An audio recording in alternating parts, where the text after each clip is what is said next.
디멘전 투자자문 투자부문 송재경 대표와 이야기 나눠보겠습니다.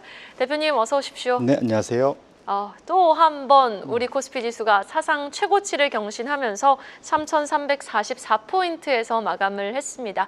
이렇게 연이틀 사상 최고치의 경신에 성공해준 우리 코스피 지수 45년 만에 출범 이후 역사적인 신고가를 쓴 건데 이 랠리 계속 가야 되잖아요. 어떻게 보셨는지 향후 전망 어떻게 하시는지 궁금해요. 말씀 주신 대로 지금 저희가 아마 7월 말 이후부터 7월부터 좀 보합이고 8월 들어서는 좀 고생 좀 했지 않습니까? 사실은 마음고생들도 하셨고 뭔가 좀 불확실하고 또 9월 달에 그러한 계절적으로 그 변동성이 커지는 구간에 들어가면서 여러 걱정이 많았는데 다행스럽게도 대통령께서 이제 100일 취임 100일 맞으면서 그거 어제부터 이제 그런 관련된 그런 시장 친화적인 그러한 소식이 나올 거다라는 그런 기대가 있으면서 어제 한번 랠리를 펼쳤고 오늘 그것을 재확인하면서 사상 최고치를 어제 넘어서고 오늘 더 넘어서서 마무리된 건 참 다행이다 생각합니다. 이게 제가 보기에는 기본적으로는 이게 과거 우리 옆에 있는 멀고도 가까운 나라 일본에서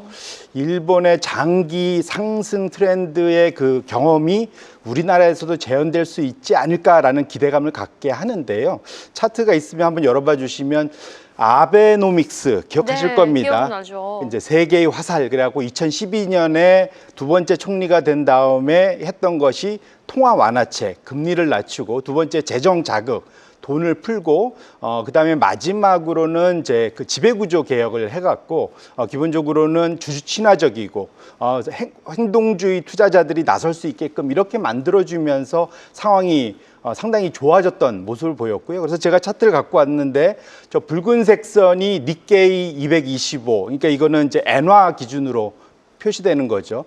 그래서 2012년 9월 이후로 보시면은 5배나 올랐습니다. 그러니까 13년 동안. 근데 다만 그 기간 동안 일본이 그 소위 이제 약달러, 그러니까 엔화 약세를 선호를 했잖아요. 네. 수출 잘하려고. 그러다 보니까 엔화는 그 달러 대비 상당히 거의 반토막 가까이 나면서 소위 이제 달러 표시 MSCI 재팬 ETF는 한 2배, 2.2배 정도 이제 상승을 했거든요. 근데 왜 제가 일본에 주목을 하냐면 그 시점에 일본도 PBR이 우리나라와 거의 같은 1배 수준이었다는 거죠. 우리나라 지금 1.1배 정도 되지 않습니까? 근데 결국은 일본이 우리가 통화 완화책은 공격적으로 일본처럼 쓰지 못하겠지만 적어도 재정 자극책, 우리가 지금 100조 그 채권 발행해서 투자하겠다는 거지 않습니까? 플러스해서 우리가 3법 개정하면서 일본처럼 주주 친화적인 그런 지배구조 개편을 지금 유도를 하고 있습니다. 이 두 가지는 사실상 아베 때 우리가 일본의 상승, 장기 상승을 봤던 그 흐름하고 거의 유사하기 때문에 이렇게 되면 일본이 현재 13년 정도 지나서 지금 PBR이 1.7배까지 올랐습니다. 근데 재밌는 건 일본은 ROE가 우리보다 낮아요. 아, 그렇습니까? 예, 우리나라가 지금 ROE가 코스피 ROE가 10% 조금 넘는데 일본은 아직도 한 9%밖에 안 되는데 1.7배를 갔거든요. 결론적으로는 우리의 그러한 기대가 우리만의 그 몫이 아니라 그런 이제 예를 들면 그런 환상 뭐 이런 게 아니라 일본에서 이미 한번 봤기 때문에 현재의 그런 추세가 이제 9월, 10월 가면서 국회에서 법으로 최종 완결이 되는 모습들이 드러나면은 좀 장기적인 흐름에서는 우리가 일본과 같은 상승세를 충분히 나타낼 수 있겠다라고 기대를 해보고 있습니다. 네, 알겠습니다. 우리도 일본과 같은 이제 중장기적으로 긴 박스권을 탈피하고 좀 강한 시세를 좀 기대해 봄직하다라는 긍정적인 전망해 주셨습니다. 외국인이 지금 계절성으로 9월은 부진한 달이라고 했는데 이 말을 좀 비웃는 듯 외국인의 누적 순매수가 꾸준하게 유입이 되면서 9월에도 우리 지수 좀 견조한 모습을 보여주고 있거든요. 4개월 통틀어서 10조 6천억 원을 순매수한 외국인, 그 가운데서도 반도체 업종 당연히 가장 많이 담았고요. SK하이닉스, 삼성전자 오늘도 외인 기관 가장 많이 담았거든요. 근데도 여전히 좀 꾸준하게 매집을 해나가는 모습을 보여주고 있는데 외국인의 동향은 향후 계속해서 전자닉스의 추가 상승을 예고하는 걸까요? 1차적으로는 말씀 주신 대로 절대 금액으로는 당연히 삼성전자와 SK하이닉스가 시총 1, 2위이기 때문에 그것을 빼고 한국 시장을 살 수는 없겠죠. 그러다 보니까 더군다나 또 SK 하이닉스는 소위 그러니까 엔비디아 AI 밸류 체인의 최대 수혜 중에 하나이기 때문에 당연히 상승할 수밖에 없는 상황인데요. 말씀 주신 대로 그래서 최근 4개월간 정확히는 4개월 하고 이제 열흘이네요. 4개월 그러니까 한 140일 정도의 외국인의 그 비중이 얼마나 늘었나를 제가 한번 오늘 찾아봤습니다. 지금 이제 차트가 열려 있는데 보시면 코스피는 5월 1일 때 외국인이 51.57% 갖고 있었는데 지금은 31.57에서 32.89로 1.32%포인트 증가를 했습니다. 기본적으로 외국인들이 꽤 이제 올라오고 있다. 꾸준히 보셔야 될 것 같고 그중에 삼성전자, SK 하이닉스. 근데 확실히 SK 하이닉스가 훨씬 더 비중이 좀 늘었죠. 그러니까 시장이 늘어나는 비중보다 SK 하이닉스가 좀 더 늘었습니다. 반면 삼성전자는 절대 금액은 맞지만 아쉽게도 이제 비중은 0.55%포인트 늘었고요. 사실은 주된 것은 역시 AI 투자 열풍과 더불어 전력 부족 때문에 HD 현대일렉트릭이나 효성중공업의 소위 외인 비중이 최근 4개월 동안 5.94%포인트, 10.37%포인트 상당히 급증하면서 전력기기, 결국은 AI와 그와 연계된 전력 수급과 관련된 수혜, 이 두 개의 분야가 상당히 최상위권의 그 소위 그 순매수 금액으로 나타났다 보셔야 될 것 같은데 우리가 이제 그 절대 금액만 보면은 간과할 수 있는 게 실제로는 작은 종목들은 여기서 다 놓치게 되지 않습니까?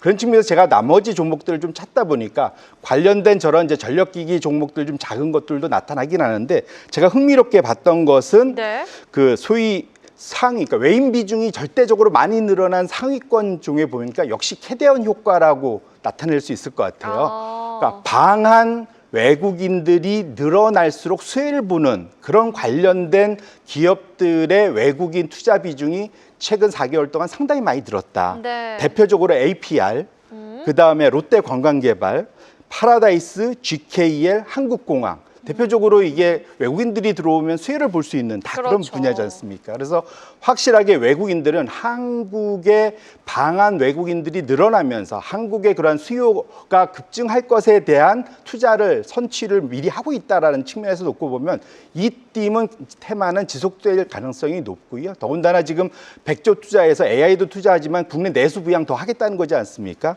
이와 관련된 그런 투자. 그래서 외국인들은 글로벌 테마인 AI 플러스 우리나라 고유 테마인 내수 부양과 관련된 그다음에 소위 한국 K컬처 콘텐츠의 수혜와 관련된 투자의 양쪽에 다 집중을 하고 있다는 것을 우리 투자자분들도 한번 명심하면서 관련된 그런 투자에 응용해 보시면 좋겠다 이렇게 말씀드립니다. 내수는 안 된다. 이제 해외 관광객이 이제 유입이 될 때 무엇을 관심 있게 보고 사는지, 지갑을 여는지 지켜보자라고 말씀을 해주셨는데 사실 저는 반도체를 많이 사고 있어요. 반도체 더 갑니까? 라는 질문이 살짝 핀트에 안 맞는다고 생각을 하는 게 TSMC는 10년간 주가가 850% 폭등을 했습니다. 삼성전자는요, 지금 거래소에서 비중이 15% 정도가 맞습니다. 돼요. 많이 줄었어요. 맞습니다.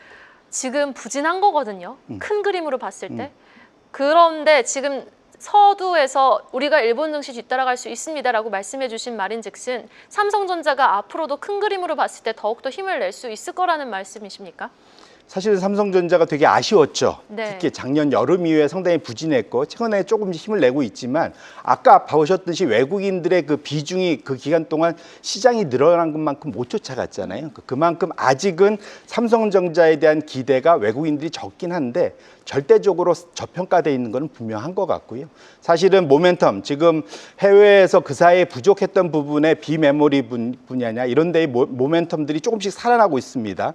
고객들, 외국의 큰 고객들을 조금씩 유치를 하고 있기 때문에 사실은 삼성전자가 여기에서 삼성전자만 사실은 한 20-30%만 올라주면 그것만으로 3,500 혼자 갑니다. 그냥. 그렇기 때문에 삼성전자에 대해서 외국인들이 서서히 그래도 그 소위 비중을 늘려가고 있다는 측면에서 놓고 본다면 긴 호흡에서는 여전히 기대해 볼 만한 당연한 우리나라의 대장주다. 이렇게 말씀드리겠습니다. 네, 알겠습니다. 이번엔 환율에도 한번 포커스를 맞춰보죠. 지금 증시가 이렇게 상승하고 있는데도 외국인의 수급이 들어오고 있는데도 환율이 딱 1,300원대에서 지금 고착화되어 있는 모습이거든요. 1,400원 후반대에서. 자, 그렇다면 환율이 조금 떨어진다면 외국인이 더 적극적으로 바이코리아를 해줄 수 있을까요? 환율의 전망 어떻게 보십니까? 결론적으로는 저는 약달러 추세는 지속될 거다.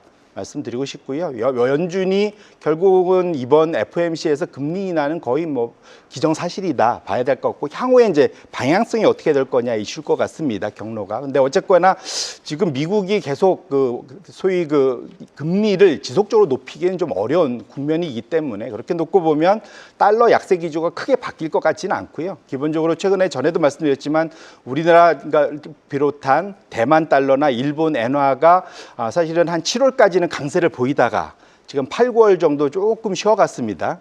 결론적으로 요 이후부터는 지금 차트가 또 열려 있네요. 보시면은 지금 한국 원화, 대만 달러, 일본 엔화 흐름 자체는 보시면 거의 유사하게 가죠. 네. 대만 달러가 좀 더 세게 갔다가 최근에 지금 약간 소강 상태. 그러니까 결국은 대만 달러, 한국 원화가 사실은 페어로 같이 움직이거든요. 그래서 이 흐름에서 이 방향성이 다시 우상향이다. 그러기는 어려울 거고요. 큰 호흡에서는 이제는 14년간의 장기 강달러 시장 시대는 이제 끝이 났기 때문에 그런 측면에서 놓고 보면 소위 약달러 시대의 수혜인 아시아 통화 그것에 대해서 우리나라도 거기에 일정 부분 외국인 순매수 수급으로 충분히 수혜를 받을 수 있겠다 이렇게 말씀드립니다. 네, 알겠습니다. 자, 그리고 지금 수출입 데이터 1일에서 10일까지 일평균 수출액 8.4% 감소했고 대미 수출도 지금 8% 넘게 줄어들었는데 이 같은 부분 관세 타격이라고 봐야 되는 건지 우리 시장, 우리 경제에 어떤 영향을 미칠지 짧게 좀 들어보죠. 결론적으로는 확실히 상반기에 미리 다 땡겨놓은 관세가 실제로는 8월 이후에 본격화된 거지 않습니까? 그것 때문에 미리 선취하는 그런 측면 때문에 수출이 늘었다가 최근 들어서 이제 소강 상태, 뭐 미국, 중국도 마찬가지, 우리도 그런데 결론적으로는 지금 대만이 조금 부러운 거잖아요, 사실은. 네. 대만이 워낙 원래 이제 이 AI 열풍의 최대 국수의 국가로 하면 대만이겠지 않습니까? TSMC 말씀 주셨는데. TSMC, 팍스콘. 예, 네. 그런데 어쨌거나 TSMC가 대만이 지금은 되게 좋은데 사실 냉정히 보면 IT 이외에는 딱히 볼만한 업종이 없어요.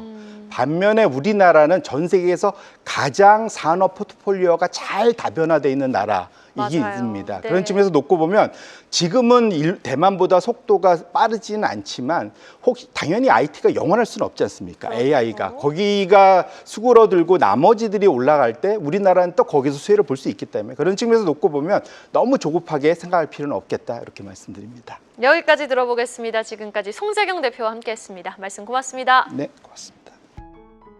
계속해서 다양한 경제 이슈를 알고 싶다면 구독과 좋아요, 알림 설정 부탁드립니다. AI 캐스터 권미정이었습니다.